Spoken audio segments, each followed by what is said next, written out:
دوستو Pakistan Peoples party کی شہید چیئرپرسن بے نظیر بھٹو کو 27 دسمبر کی شام راولپنڈی میں جب نشانہ بنایا گیا تو ان کی سیکورٹی چیف رحمان ملک ان کے ساتھ نہیں تھے۔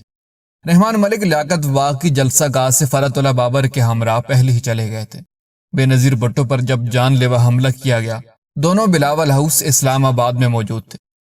پاکستان پیپلز پارٹی کے ذرائع کے مطابق رحمان ملک نے ٹی وی چینلز کے رابطہ کرنے پر یہ گمراہ کن خبر دے دی کہ محترمہ خیریت سے ان کو سانحہ لیاقت باغ کا سرے سے علم ہی نہ تھا۔ ان کو سیکورٹی چیف ہونے کے ناطے آخری لمحے تک محترمہ کے ساتھ رہنا چاہیے تھا۔ بے نظیر بھٹو کی سیکورٹی چیف اس بات سے قطعی لا علم تھے کہ بے نظیر بھٹو کو دہشت گردوں نے گات لگا کر نشانہ بنا دیا، پھر خودکش بم دھماکہ کر دیا گیا۔ دوستو ناہید خان اور میجر امتیاز نے جو بے نظیر بھٹو کے ساتھ تھے فرات اللہ بابر کو اس سانحہ کے بارے میں بتایا۔ ان ذرائع نے انکشاف کیا کہ بے نظیر بھٹو کے جاں بحق ہونے کے بعد آصف علی زرداری اور بچوں کو یہ خبر دینے کی ذمہ داری مخدوم امین فہیم کو سونپی گئی۔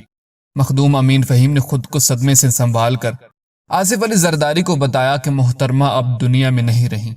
دوستو یہ اندوہناک خبر سن کر آصف علی زرداری دم بخود تھے، جو اس بات پر یقین کرنے کو تیار نہ تھے۔ رحمان ملک کا کہنا تھا کہ وہ محترمہ کی سیکورٹی ایڈوائزر تھے، ان کے گارڈ یا سیکورٹی چیف نہیں تھے۔ دوستو اگر آپ کو ہماری یہ ویڈیو پسند آئی تو پلیز اس کو لائک اور اس طرح کی مزید انفارمیٹیو ویڈیوز دیکھنے کے لیے ہمارا چینل سبسکرائب کر دیں۔ جزاک اللہ۔